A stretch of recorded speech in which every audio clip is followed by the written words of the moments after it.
मेरी कहानी सुनने वाले छोटे छोटे बच्चों को खूब सारा प्यार।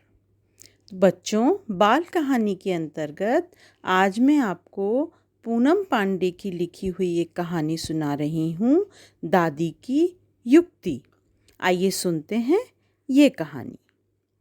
बिज्जू का घर बिजनौर में था।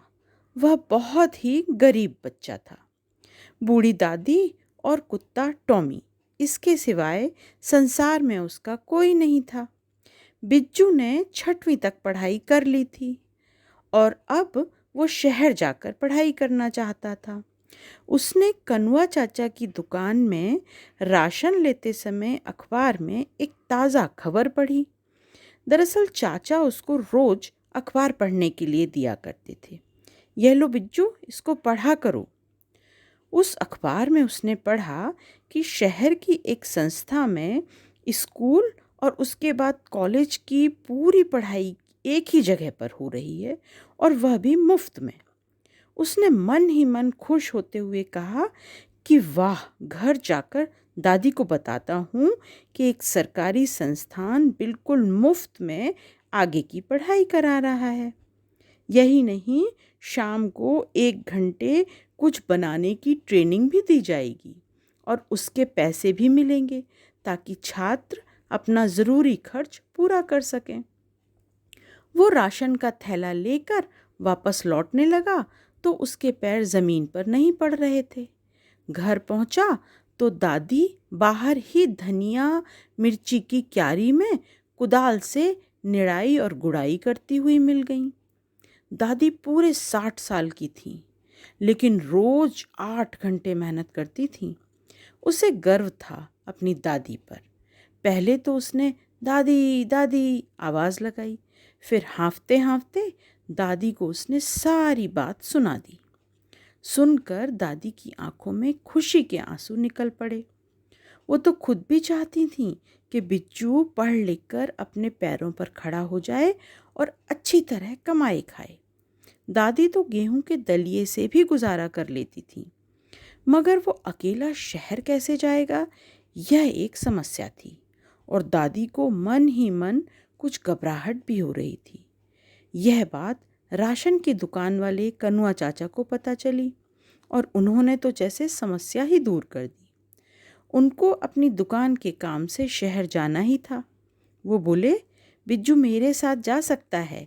यह संस्थान तो बहुत जाना पहचाना है, किसी भी प्रकार की फिक्र की ज़रूरत नहीं है। अच्छा, यह तो बहुत अच्छी बात हुई, कहकर दादी ने ईश्वर को धन्यवाद कहा और उसके बाद कमर कसकर काम में जुट गईं। दादी ने बिज्जू के जाने की सभी तैयारियां कर दी।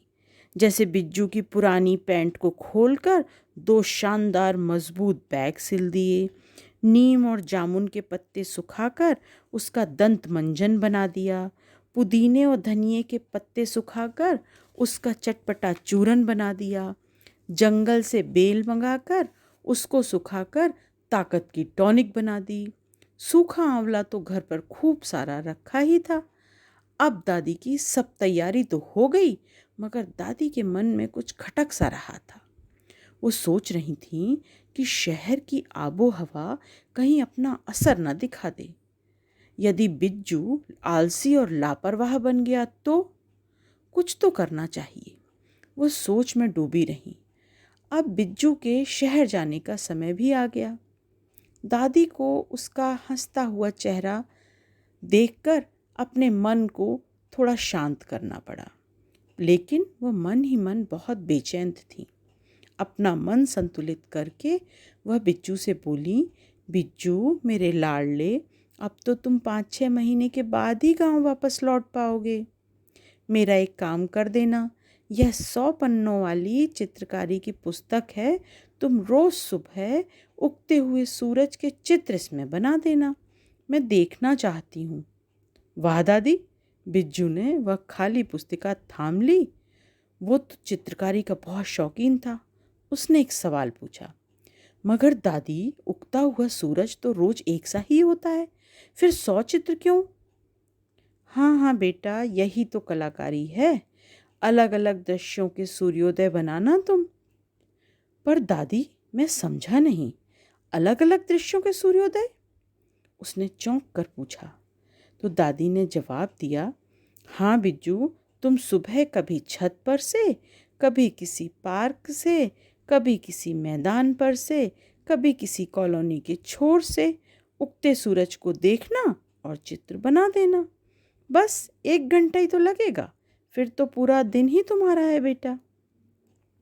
ठीक है, इसमें तो कोई मुश्किल नहीं, बिल्कुल पक्का दादी, मैं बिल्कुल चित्र बनाऊंगा और तुम देखना, एक से एक बढ़कर चित्र बनाऊंगा। दादी ने उसके सिर पर स्नेह से हाथ फेरा और खूब आशीष दिया। लगभग 7 महीने बाद बिज्जू जब वापस लौटा तो दादी उसको देखती ही रह गई। वो बहुत स्वस्थ और खुश लग रहा था। दादी को सुकून मिला कि बिज्जू बिल्कुल भी आलसी नहीं बना, तभी तो वो चुस्त दुरुस्त और लंबा हो गया है। बिज्जू ने दादी से मिलकर उनको 100 नहीं, पूरे 200 पेंटिंग्स थमा दी, जो उसने दादी के दिए हुए उन कागज़ों पर कर रखी थी। एक से बढ़कर एक चित्र बनाए थे।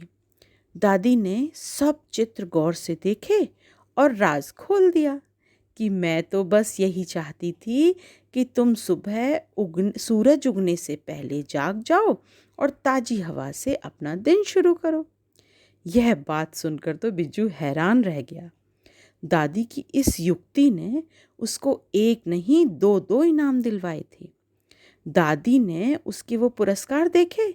बिज्जू ने दादी को बताया कि हर रोज़ समय पर जागने के लिए और सबसे अच्छे अनुशासन के लिए यह मेडल और सुंदर घड़ी उसे इनाम में मिली है। दादी देखती रह गई। अब वो निश्चिंत हो गई थी कि बिज्जू अब न केवल अपने जीवन में सफलतापूर्वक आगे बढ़ेगा, बल्कि खूब तरक्की करेगा। तो बच्चों, इस कहानी से हमें क्या शिक्षा मिलती है कि हमें सुबह जल्दी उठकर और अपनी दिनचर्या शुरू करना चाहिए।